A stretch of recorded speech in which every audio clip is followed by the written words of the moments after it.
Hello, Long Wanderer again. Now I've just done a video on the Castrol number 10, so if you've not seen that, obviously go check it out. So this is it again, in full swing. Number 3 dangler, very good. When you get it, this is very tight into the sheath, so at some stage you probably would have to wet form it. I've not done that yet, so it's still very, or you can just leave it and it will naturally take the shape of the leather, because it is full grain leather and eventually it will get looser. But I'm not here to talk about this, because obviously that was in my previous video to this one. I just want to clarify about a grind. Okay, I keep on about grinds and things like that, so I'm going to tell you a little bit about the Scandy grind. Okay, so you either love it or you don't. Let me just put this sheath there, I don't think it's in the way. Okay, so and still people comment on like Scandy grinds and things. Now I do like Scandy grinds, especially they really excel in bushcraft and things, and especially when you're prepping wood and carving. But believe it or not, Scandy grind is not actually my favourite grind. I tend to go towards the sabre grind or a semi-convex. They're two of my favourites. But for carving tasks, for general carving tasks in bushcraft, like notching tent pegs and just general carving tasks, the Scandy grind, it's hardly, you just can't beat it in wood tasks, in carving. It's what it's designed for, and it excels in it really well. Now when I see people review knives, they do all kinds of things with this. They chop with it, baton with it, and carve, slice and things like that. And I've even seen people just carving, well, not carving, prepping food, like they're chopping the veggies up and then slicing tomatoes and saying, yeah, it's a sharp blade, but it doesn't slice very well. Okay, so I've said this on previous videos before. Okay, if you want a knife for food prep, then you want something very thin, a lot thinner than a Scandy grind. Okay, so a grind that's a flat grind, that would work even better than this. Okay, so Scandy grind is not a food prepping blade by any means. Its primary function is to carve wood. Okay, that is its primary function as a bushcrafting tool. It excels in carving wood and processing things in wood. It does not excel at chopping your veggies. It does not excel in slicing. Sun's just come out, so hopefully you can see me. It doesn't excel in slicing tomatoes as thinly as you can. This is the wrong knife for that. People say there's a knife for different kinds of jobs. In a way it's true, but there's plenty more options out there if you want to use a knife for both bushcraft and food prep. This is not going to food prep very well. It'll do it, but not very well. It'd be quite a bit rough.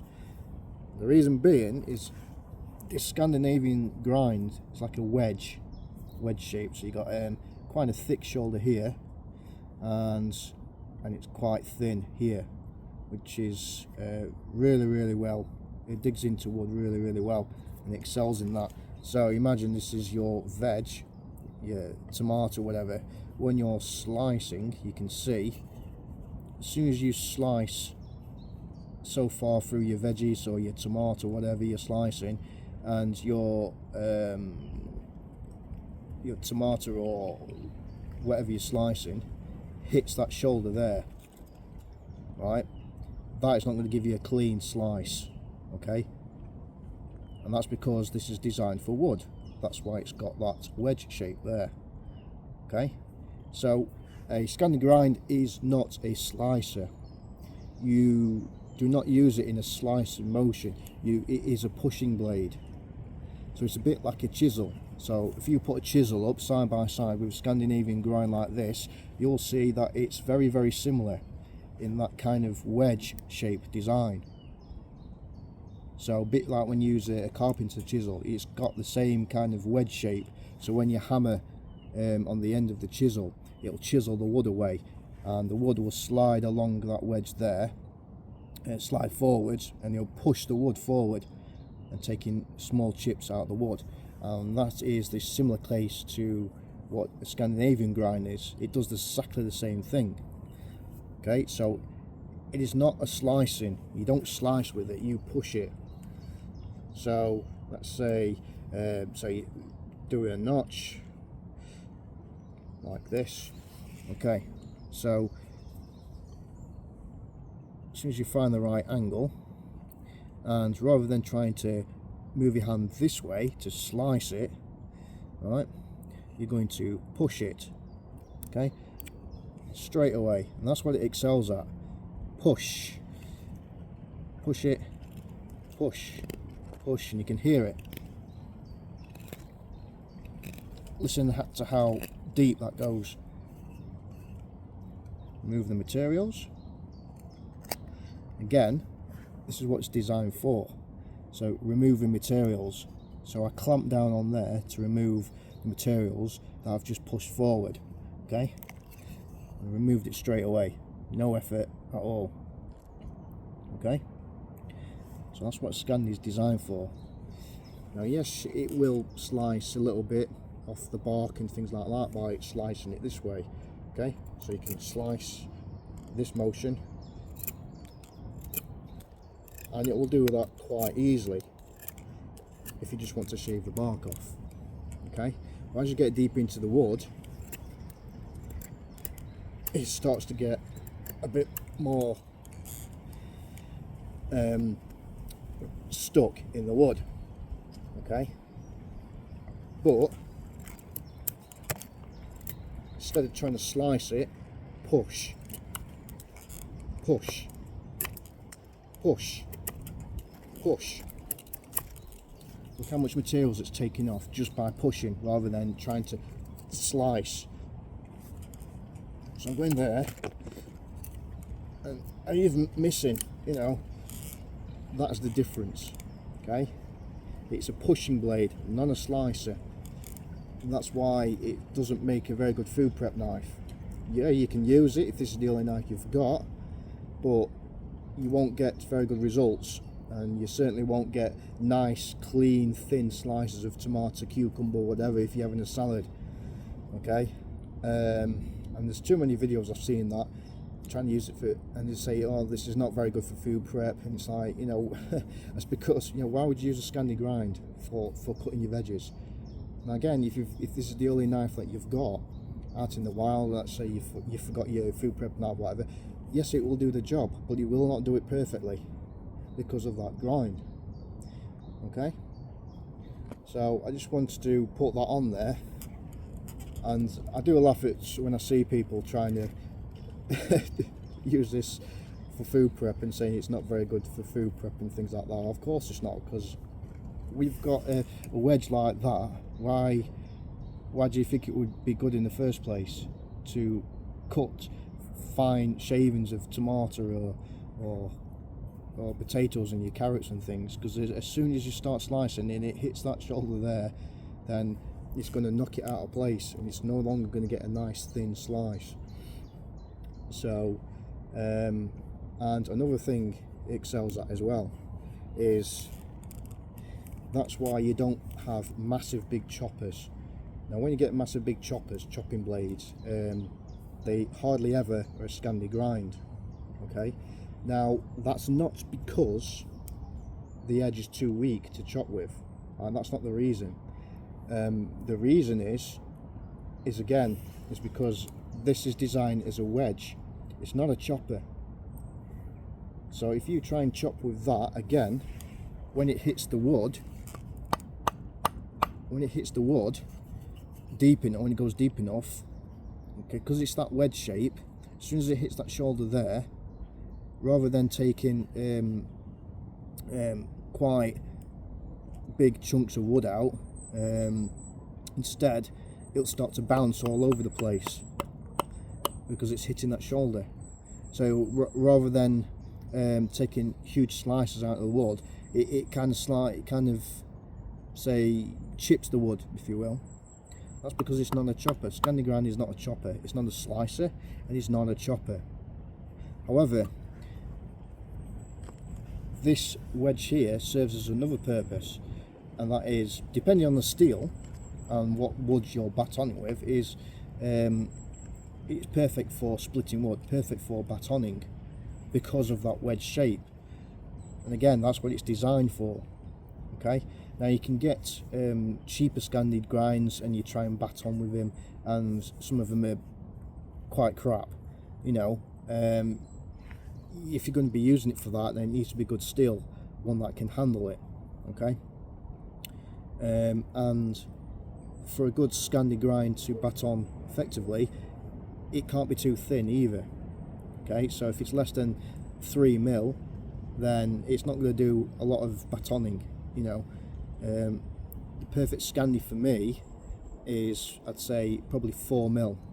I think this Castron number 10, I think that's probably just short of 4 mil. I think it's like, I don't know, maybe 3.5 mil, something like that. Not 100% sure. But if it was any less than that, then it would be absolutely useless for batoning. Be alright for things like this, but anything sort of this thickness, then no, forget it. It get caught up. So that's another thing that Scandy grind is good for, because of that wedge shape. It allows you to split the wood. So you hammer that on, hammer the spine, and that wedge sinks further and further into the wood, and it's splitting it apart because of that wedge shape. So it starts splitting. Now if this wasn't a Scandy grind, it was just flat grind all the way along, just perfectly flat, with just a small micro bevel or V edge, then it wouldn't split the wood as good as this would. Okay, so it's not always about the steel, it's about the grind. What grind is it? And so this is a typical what they call Woodlaw style blade for bushcraft, and its primary functions are processing wood, using push cuts, and also batoning because of that wedge shape. Perfect, absolutely perfect. It is not a slicer. It's not a good food prep knife, because it's not designed for that purpose. If I was going to the woods and I wanted to prep food, then this wouldn't be my first choice. I'd take this with me for bushcraft, but I'd take a separate knife, a lot thinner blade than this, and it'd probably be more of a flat grind rather than a Scandy. Okay, so Scandy grind's absolutely perfect for processing wood and carving wood, but food prep, no guys, choose something else. It's out of its league. You try and process food with this, like I say, I'm not saying it can't be done, but it won't excel at it, put it that way. So you're not going to get perfectly sliced tomatoes or anything like that. So yeah, so I just wanted to throw that in there because it does make me laugh sometimes when I see people try and prep veg with this, and then they say it's not very good. Well, the problem is, the problem's not the knife, it's you're using the wrong knife for the wrong purpose. Now it doesn't mean we have to take 10 different knives for 10 different jobs, because again, I had this argument on a Facebook group, saying pretty much soon we're going to be taking like 10 different knives for food prep, bushcraft, batoning, chopping and things like that. It's not always the case. So to do let's say, even a couple of weeks out in the field for bushcraft, or even a few months, you can get away with taking a bushcraft style knife, heavy chopper, whether it be a heavy like Bowie type knife, or axe, hatchet to do your chopping for you, and a food prep knife that's not a Scandy. Okay, so in reality you'd either take 3 knives with you, one for heavy duty, one for general bushcraft tasks, and one for food prep. That's just 3 knives, or 2 knives and an axe, you know, or even a pocket knife. You know, I've prepped food with just a normal pocket knife. You know, Horace Kephart took along with him a bushcraft knife, and he had a pocket knife and an axe. So they're the 3 main tools that he took with him: an axe, a pocket knife, and his main bushcraft tool, his main bushcraft knife, which happened to be the legendary Kephart style blade. Only his was convex grind and not a flat grind. That's K-Bar made and other people made. But anyway, that's a story for another thing. But yeah, food prep, no, use something else. Don't use a Scandy grind for food prep. If you're not bothered about perfectly sliced tomatoes, potatoes or anything like that, then yeah, you can use it just for quick chopping, but it's not designed for it, guys, and it's not designed for slicing. It is purely designed for a pushing blade, a splitting blade, a carving blade, you know, so it's absolutely perfect for wood, for carving wood. Scandy grind, you just can't beat it with carving wood, definitely not. But everything else, no. No. So yeah, that's me signing off again. Must be getting bored because I'm just waffling on doing random videos, but just wanted to explain to you about the what Scandy grind is actually used for, and it's not food prep.